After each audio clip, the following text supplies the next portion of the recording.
Amici di Retrobottega, bentornati, eccoci qua, siamo di nuovo in diretta da via Pradamano numero 4 a Udine, nostra sede operativa, nuovo appuntamento con la nostra rubrica dedicata al mondo dei libri, dell'editoria, dei film, del cinema, insomma di tutto quello che un po' di cultura si può parlare, proviamo a farlo qui a Retrobottega. Tra l'altro, prima di cominciare ci sono due cose che vanno segnalate. La prima è che abbiamo scoperto che dopo che il grande statista Matteo Salvini ci aveva copiato e portato il suo format per parlare di altro, abbiamo scoperto che anche altri editori si sono ispirati un po' al format di Retrobottega e adesso stanno provando a sfruttare quello che è stato chiaramente inventato da noi e reso pubblico nel mondo, e adesso provano a fare i soldi anche loro. Noi non ci siamo riusciti. La seconda cosa che va detta è che ci teniamo a fare un grande saluto, un carissimo saluto alla nostra amica Nancy Brilli, che l'ultima volta ci ha seguito, ci ha mandato un messaggio in cui ci ringraziava per la puntata, per cui grande Nancy, siamo felici di sapere che ci segui, magari una volta vieni qui con noi a parlare anche tu di libri assieme a Mauro. Tra l'altro proprio Mauro ha con sé un bel malloppo di carta, perché ha studiato una serie di questioni da riportare a tutti voi. La prima, facendo un punto su quello che è il mondo e la situazione dell'editoria, partendo tra l'altro credo da un articolo apparso sull'Espresso che si intitolava Trucchi, soldi e libreria, per capire un po' anche come funziona il mondo delle classifiche, come funzionano soprattutto le vetrine di alcune librerie e molto altro. Per cui cedo subito la parola a Mauro. Grazie Alessandro, abbiamo collegato gli ultimi racconti delle ultime Retrobottega che erano dedicati un po' alle classifiche con questa analisi sommaria e superficiale, ma insomma che incuriosisce su alcuni aspetti. Allora è uscito proprio il numero dell'Espresso ultimo, questo articolo di Caterina Bonvicini, che ha fatto molto parlare di sé questo articolo, perché è stato ripreso da un sacco di scrittori. Ho sentito una trasmissione a Radio Rai con editori coinvolti su proprio che cosa sono le classifiche, che cosa vuol dire far apparire un libro in classifica,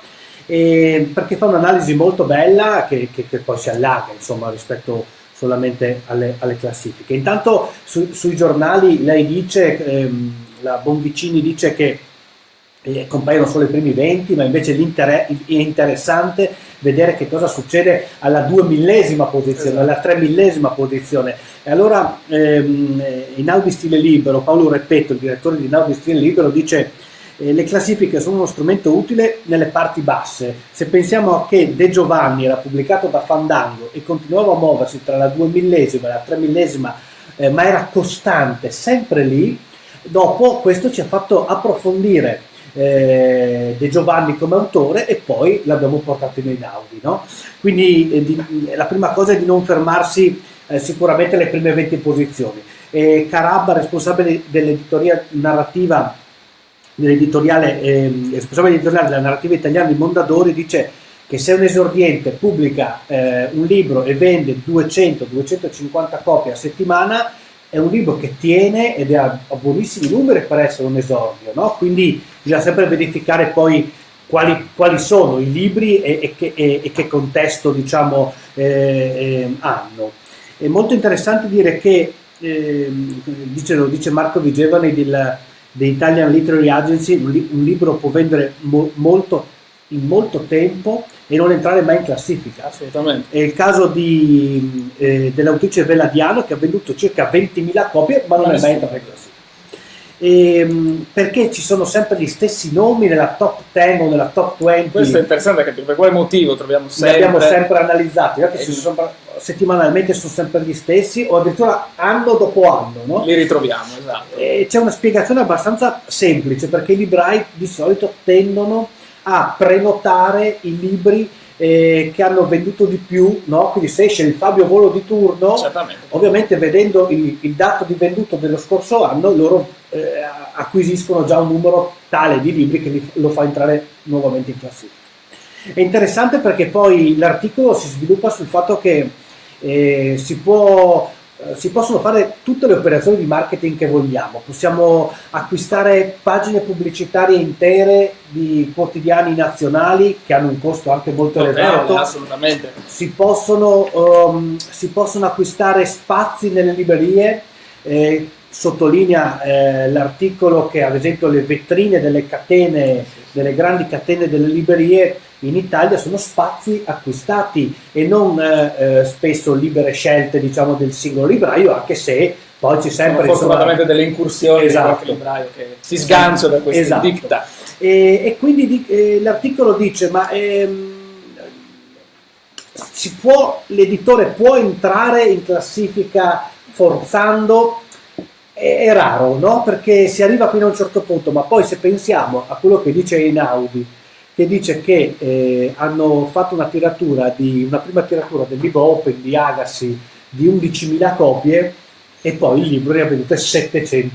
No? È pieno il mondo editoriale di questi casi, no? Basta pensare a Gomorra di Saviano, credo prima tiratura 5.000, 2 milioni di copie. No?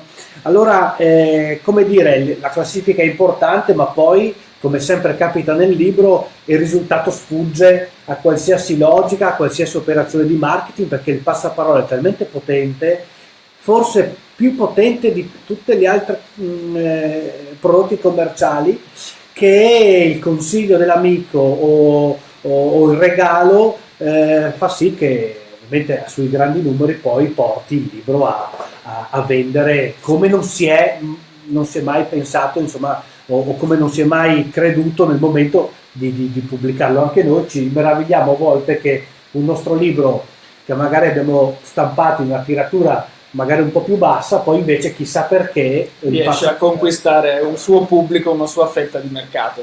Quindi questo articolo lo trovate anche online, è molto bello, sì. Basta fare una ricerca su trucchi, soldi e librerie, il titolo, e quindi poi lo potete leggere, è molto interessante. A proposito di lettori, l'ultimo numero di Robinson che esce con Repubblica la domenica riporta un'analisi su un gruppo di lettori ben preciso, ben definito, ovvero i cosiddetti quelli nati nel 2000, i diciottenni di oggi, quella che viene chiamata comunemente la generazione Z. È un articolo molto interessante, ci sono punti di vista di diversi intellettuali, diversi giornalisti, c'è anche una lunga intervista di Michele Serra a uno di questi autori anche emergenti, ma è molto indicativo il dato che li mette a confronto con quelli che sono altri lettori, altri fruitori, ovvero tutte le altre generazioni, tutti quelli che non hanno 18 anni. Ed è indicativo scoprire come il 68% dei diciottenni, di chi è nato nel 2000, decida di acquistare almeno un libro l'anno, contro invece quello che è il 41% della popolazione italiana, che tra l'altro, lo ricordiamo, è un dato che è veramente sconsolante, ormai neanche più allarmante, perché un po' ci siamo abituati a questo lento declino del mondo della lettura e soprattutto del mondo dei lettori. È un dato però sconsolante se paragonato ad alcuni altri dati europei. Prima così giocavamo a scoprire alcune statistiche, la vicina Spagna, che forse un po' ci assomiglia per indole anche per quanto riguarda la lettura, arriva al 62%, la Norvegia, pensate un po', arriva circa al 90%, quindi 9 su 10 in Norvegia leggono almeno un libro l'anno. In Italia no, siamo soltanto il 4,2%. Questo così, per darvi alcuni dati relativi al mondo dei lettori e soprattutto per avere anche un po' di fiducia in quella che è la nuova generazione, perché questi dati ci fanno anche un po' sperare che il mondo dei lettori non vada così smarrito nel nulla. Passando però invece a quelle che sono ormai anche questo appuntamento all'interno di Retrobottega, quello un po' destinato ai nostri titoli, a quello che Bottega Errante sta facendo in questo periodo, oggi abbiamo deciso di anticiparvi alcuni dettagli riguardanti quello che è il prossimo libro ormai in uscita, che sta in fase di stampa proprio in questi giorni, che è Venezia complice di Paolo Ganz. Sì, è in stampa e quindi insomma lo attendiamo nei prossimi giorni, uscirà in libreria ufficialmente il 18 aprile.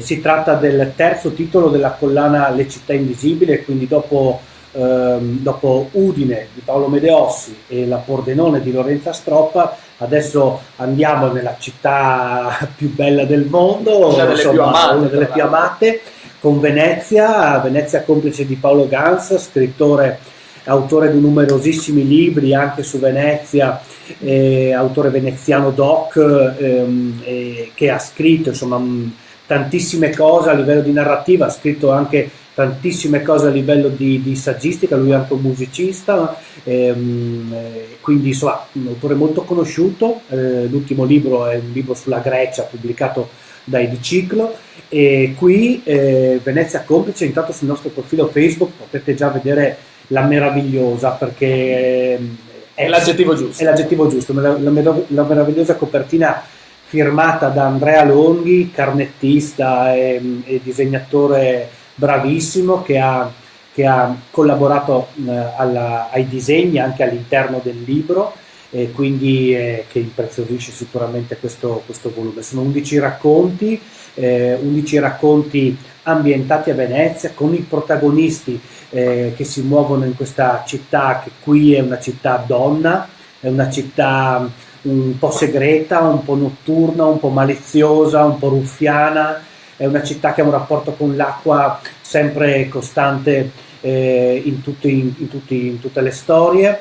Non è una guida narrativa assolutamente, forse è ancora meno guida narrativa degli altri volumi, ma Venezia è protagonista, è forse il personaggio principale di questo bellissimo libro.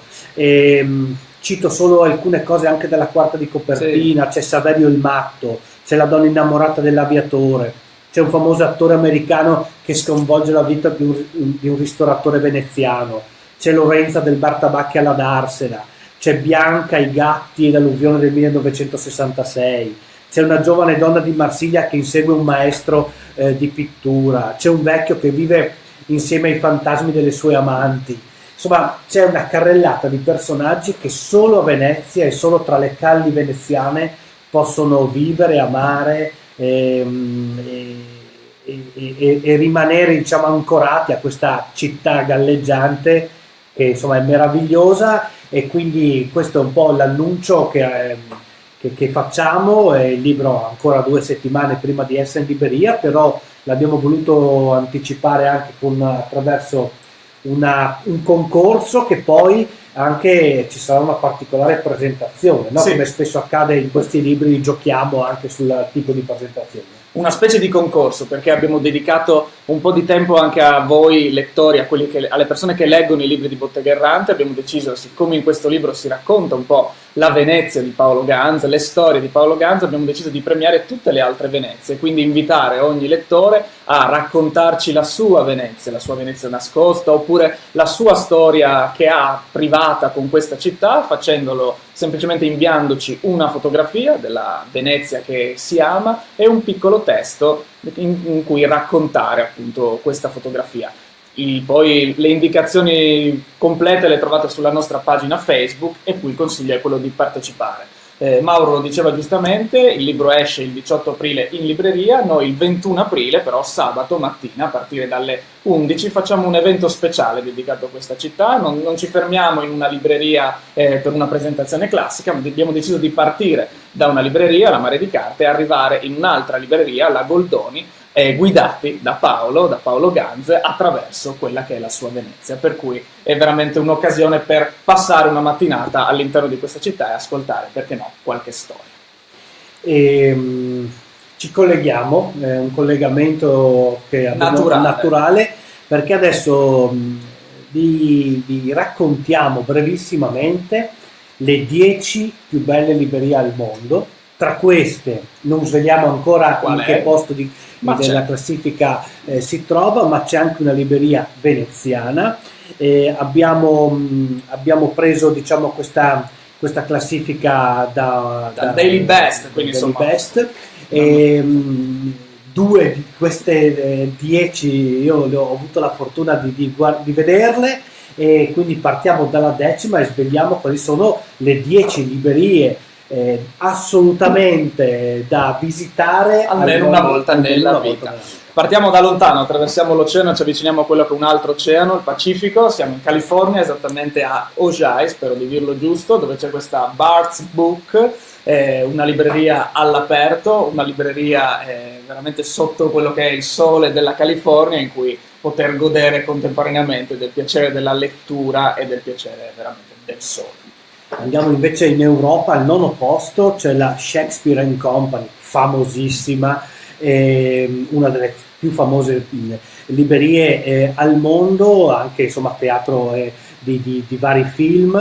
È stata fondata da Whitman nel 1951, credo sia la tipica libreria da sogno, stracolma di libri, e quindi è forse la libreria insomma tra le più famose e quindi anche una delle più facili da individuare tra le più belle del mondo. Da Parigi torniamo invece a Los Angeles, dove c'è The Last Bookstore, che è una libreria gigantesca che anche proprio per caratteristiche morfologiche è proprio una libreria hollywoodiana. Questo stile neoclassico, con questi scaffali ovunque, libri da andare a raccogliere, che sono quasi parte di design. Tra l'altro l'invito poi è quello, noi ve li diciamo, ma l'invito è quello di andare a guardare le fotografie online, perché anche proprio da un punto di vista visivo sono straordinarie.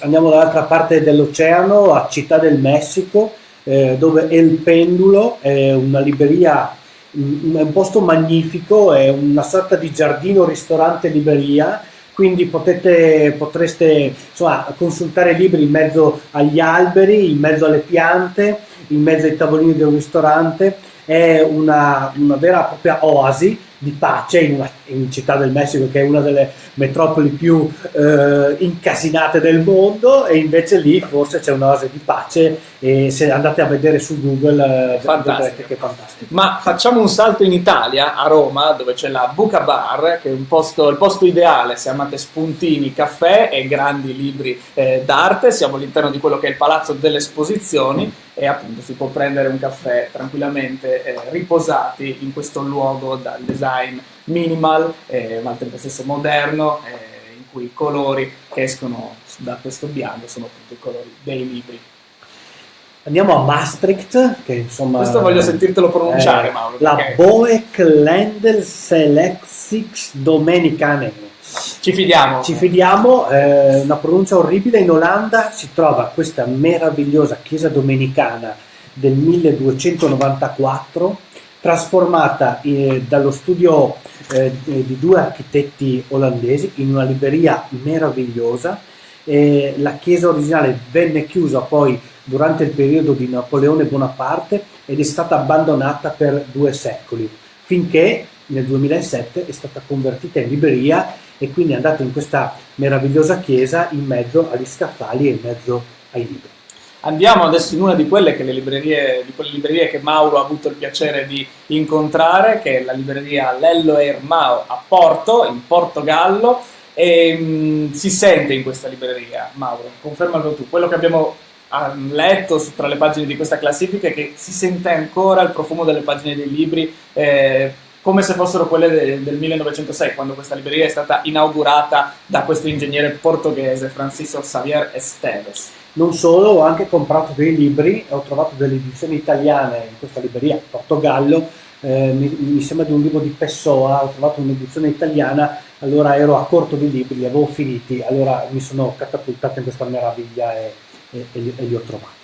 E andiamo in Cina, al The Bookworm a Pechino. È un caffè letterario un po' diverso dal solito, sembra un po' di entrare nel mondo magico di Harry Potter. Al suo interno, oltre ai libri e al bar dove insomma si può insomma sostare, dibattiti, concerti, musica dal vivo, è veramente un posto bellissimo. E ritorniamo in Italia, arriviamo a quello che forse è il link che abbiamo provato a creare parlando di Venezia, perché andiamo alla libreria Acqua Alta. Che dire di questa libreria? È una libreria, è un posto incredibile perché il libraio deve praticamente fronteggiare l'acqua alta di Venezia, spostando continuamente i libri da uno scaffale all'altro. Sembra un po' la trama di un film, potrebbe essere sicuramente la sceneggiatura di un film. È meravigliosa, e al suo interno ci sono più di 300.000 libri che sono riposti, nascosti tra vasche da bagno e gondole veneziane, quindi è una roba meravigliosa. E infine, e lo faccio di dire anche questa a Mauro, perché anche qua lui ha avuto il piacere di andarci, io ancora no, andiamo in Argentina, dove c'è la libreria numero 1 al mondo, che è un posto, se guardate le foto, è veramente un posto incredibile. Ero con l'attore Claudio Moretti, ci siamo fermati credo un paio d'ore, in questo teatro all'italiana, è l'Ateneo Gran Splendid a Buenos Aires, un vero e proprio teatro all'italiana molto grande, adibito a libreria. Nel 2000 è diventato appunto libreria, e basta, credo, fare un giro su internet e vedere di che cosa si tratta, perché è meraviglioso. Sul palcoscenico c'è un pianoforte, c'è un caffè, insomma sembra veramente di essere nell'Argentina e nella Buenos Aires degli anni d'oro. A proposito di librerie che aprono, abbiamo deciso di dedicare un piccolo spazio anche a una libreria che apre a Napoli, nel quartiere del Vomero in particolare, e si chiama Mux Palace, è al terzo piano della libreria Mondadori del Vomero, appunto, e come succede un po' in Giappone, per la prima volta in Italia viene creato un luogo in cui ci si può addormentare in mezzo ai libri. È una cosa che appunto in Giappone funziona molto, adesso anche in Italia arriva questa possibilità, e chissà, magari addormentarsi ascoltando le favole della buonanotte. Chiudiamo l'angolo delle librerie sottolineando, insomma, segnalando anche questo Nora Book and Coffee a Torino, in centro storico, nato appena da un anno, è in via delle Orfane 24 a Torino, e intanto ospita un caffè e un circolo culturale. Si dedicano e hanno, diciamo, una serie di libri non convenzionali, soprattutto di tematiche di genere, soprattutto di tematiche ambientali e sociali. È luogo di incontro, è luogo di scambio, è luogo di presentazioni. Ci sono anche libri di bottega da qualche mese, e quindi insomma chi è a Torino può andarsi a fare un giro al Nora Book and Coffee, prendersi un caffè, leggersi un libro, ascoltare magari un reading o una lettura. Bene, abbandonando un po' il mondo delle librerie, apriamo quella che è la nostra parentesi settimanale su una casa editrice. Oggi la casa editrice di cui Mauro ci parla è Exorma, per cui ti cedo subito la parola per parlare di questa casa editrice molto interessante, molto particolare. Sì, Exorma è una casa editrice relativamente recente, nasce nel 2009 proprio il progetto Exorma. Sono di Roma, è fondata da Orfeo Pagnani e Maura Sassara, ed è una casa editrice di quelle che ci piacciono, perché pubblica non molti libri, 10, 12, 13 all'anno, con grande cura, una cura grafica che a me piace tantissimo. L'aspetto grafico dei libri di Exorma, sono bianchi, illustrati, sicuramente non passano indifferenti. No, è una casa editrice legata alla letteratura di viaggio, all'antropologia, alla divulgazione dell'arte e di storia della scienza, quindi ha una collana di narrativa di viaggio, soprattutto nasce come narrativa di viaggio. Sono anche gli editori, organizzatori del Festival di Letteratura di Viaggio a Roma, quindi insomma una cosa importante.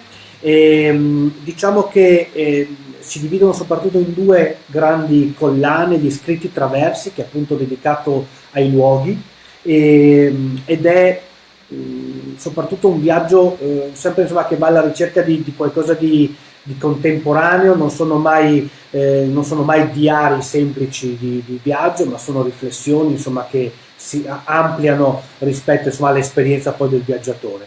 E invece la collana Qui si scrive male, che è dedicata alla narrativa, è molto carino il titolo, e ci piace molto la filosofia, che un po' forse richiama la filosofia di Bottega Errante, pochi titoli, grafica molto curata, molto, molto bella, e c'è anche un caso sicuramente editoriale, un piccolo caso editoriale, no? Di cui ci parla adesso Alessandra, che è questo libro che è il loro libro più importante degli ultimi tempi, è un libro che ha spopolato e continua a spopolare. Si intitola Neve, cane, piede di Morandini, e questo romanzo ambientato in una valle sulle Alpi, nelle Alpi, racconta la storia di questo burbero, di questo uomo che ha deciso di abbandonare ormai il paese e rifugiarsi in una baita in compagnia soltanto di un cane.